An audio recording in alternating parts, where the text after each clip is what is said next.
In today's video, I want to talk about the neurology of apologies, why your autistic partner struggles to express remorse. Now, if you're in a relationship with an autistic partner, you may have experienced moments that feel emotionally devastating, like you're hurt, you're crying, maybe you're trying to explain the impact of something that your ASD partner said or did, and instead of getting remorse or an I'm sorry, something like that, you get silence. Or worse than that, you get defensiveness, shut down logic, or what feels like emotional emptiness. And eventually, many neurotypical partners begin asking themselves a heartbreaking question: does my spouse even care?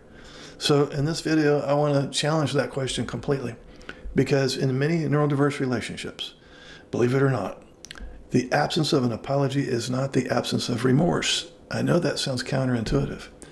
Very often, it's the neurological collapse of the ability to express remorse. That's a big distinction here.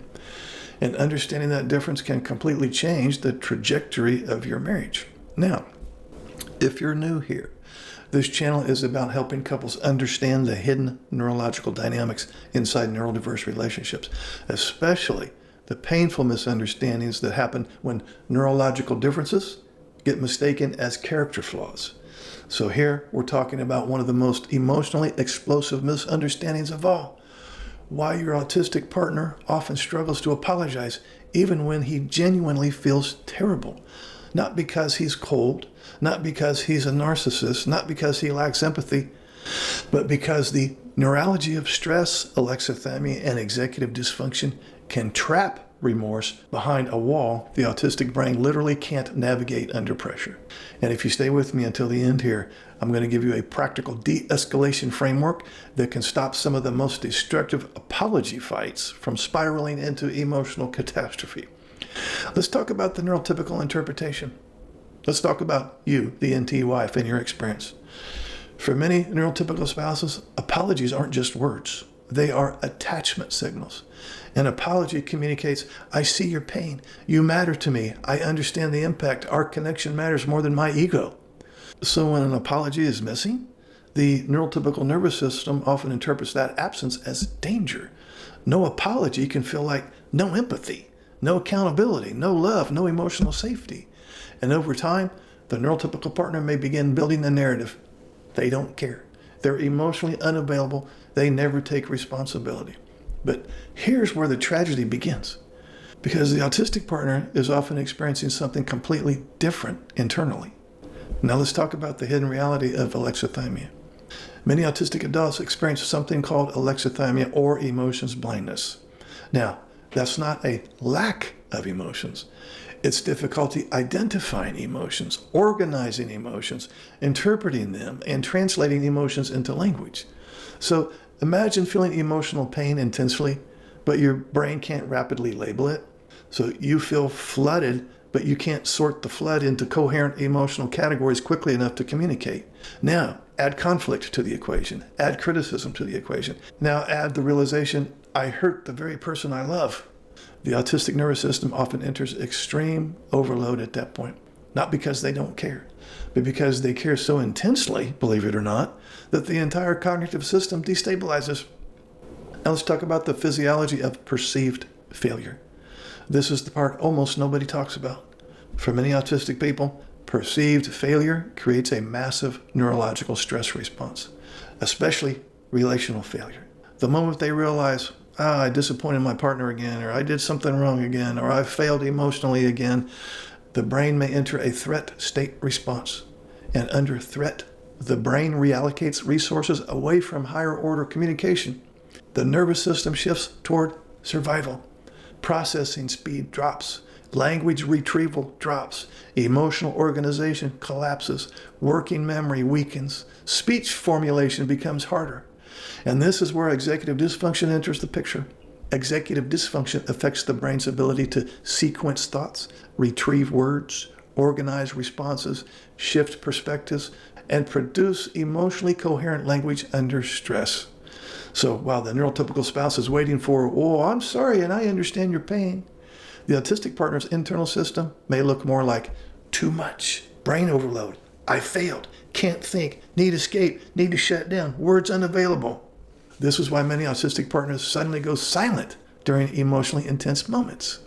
Not because nothing is happening inside, but because too much is happening inside. Now, let's talk about why logic appears instead of remorse. And here's where fights often become explosive. The neurotypical partner says, well, you hurt me. And instead of apologizing, the autistic partner starts explaining facts or correcting details or defending intentions or clarifying misunderstandings and so on, which feels unbelievably invalidating to the NT wife, and why wouldn't it? But neurologically, this happens because the autistic brain shifts into cognitive problem-solving mode when overwhelmed. Logic becomes a stabilizing structure. Facts feel safer than emotions. Details feel safer than vulnerability. And unfortunately, this creates one of the most painful empathy gaps in the neurodiverse marriage. The neurotypical partner interprets logic as lack of care, while the autistic partner is often desperately trying to regain cognitive control so that he can connect. Let's talk about the frozen apology phenomenon. I call this the frozen apology phenomenon. The apology exists internally, but can't get translated externally. Many autistic adults later report things like, well, I knew I hurt my wife, or I felt horrible, or I wanted to apologize, but my brain froze, or I couldn't find the words, or the pressure made it worse, or I couldn't collect my thoughts and put my thoughts into actual words. And here's the devastating part.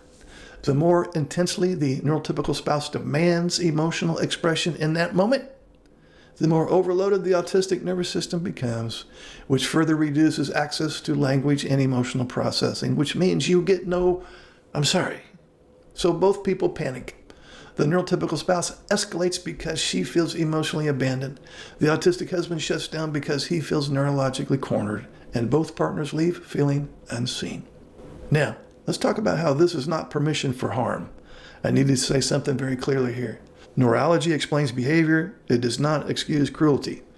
Understanding autism should never mean tolerating emotional neglect, abuse, contempt, manipulation, chronic irresponsibility. No. An autistic partner is still responsible for learning relational skills, still responsible for repair, for growth, and for accountability. But accountability has to be built around neurological reality, not around demanding neurotypical performance under neurological overload. That distinction matters enormously. Now, let's talk about a de-escalation strategy. What actually helps? Okay, well, here's the paradox. The faster the nervous system calms, the more accessible remorse becomes. Many neurotypical spouses unintentionally try to force connection through intensity. Look at me. Just say sorry. Why can't you admit you hurt me? But to an overloaded autistic nervous system, this feels like cognitive suffocation. The communication centers go further offline. So instead, try reducing neurological threat first, not abandoning your needs, not suppressing your pain, but changing the timing and the delivery. For example, instead of, why won't you apologize? Try, I think you're overloaded right now. I'm hurt and I do need repair, but I want to give your brain a chance to come back online. That single shift right there can dramatically lower defensive activation, because now the autistic partner no longer feels trapped inside an impossible neurological task. Now let's talk about why structured repair works better. Many autistic adults communicate remorse more effectively with structure than with spontaneous emotional performance. That may include text messages, written apologies, delayed processing, repair conversations after decompression, or pre-agreed communication templates. Some couples even create repair scripts together. For example, when conflict happens, we pause for 30 minutes, then we return. Then the autistic partner can answer 3 questions. What happened? What did I think my partner felt? And what repair can I offer? Structure reduces executive load. And when executive load decreases, access to empathy expression often increases dramatically. Now let's talk about what neurotypical partners need to hear. Your pain is real. Living without emotional repair can become deeply traumatic over time, especially when you repeatedly experience emotional disconnection during moments of hurt. You are not too emotional for wanting reassurance. You are not unreasonable for needing repair. But if your partner is autistic, the pathway to repair may look neurologically different than what your nervous system expects. The absence of immediate verbal remorse may not mean absence of love. Sometimes the apology is trapped behind the panic, behind overload, behind language paralysis, behind executive collapse. And sometimes what looks like coldness is actually a nervous system in survival mode. Now, the goal in neurodiverse relationships is not forcing each other to become neurologically identical. The goal is learning how to interpret each other accurately enough that compassion becomes possible again. Because once couples stop interpreting neurological overload as moral failure, everything changes. Conflict changes, repair changes, safety changes, hope changes. And very often, love becomes reachable again. Now, if this video resonated with you, let me know in the comments. Have you ever experienced the frozen apology dynamic in your relationship? And if you want deeper help understanding neurodiverse marriage dynamics, emotional overload, alexithymia, rebuilding connection after years of misunderstanding, then subscribe and join us here.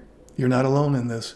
And there are explanations for what you've been living through that go far deeper than, well, he just doesn't care. I'll see you in the next video. Would you like to schedule a paid private coaching session? This will be in the form of a face-to-face Zoom call. Underneath any of my videos, you'll see this Calendly link. If you click on that link, it'll open up my calendar. You can pick the available days and times that works for your schedule. You'll get a follow-up email immediately after purchasing a session that will have the Zoom link that coincides with the day and time that you picked. I will get an email too that you scheduled a session, and I will be available on that exact day and time, and we will talk. I look forward to working with you. Hey guys, this is Mark. Some of you may not know that I have a lot of books on Amazon. So if you like my videos, you'll like my books. I have several for ASD spouses, for NT spouses, and for the neurodiverse couple. Underneath any of my videos, you'll see this link. Feel free to click on that link and see what's available. I'm sure you'll find something that applies to you. So if you're struggling in your neurodiverse marriage, help is available, one click away.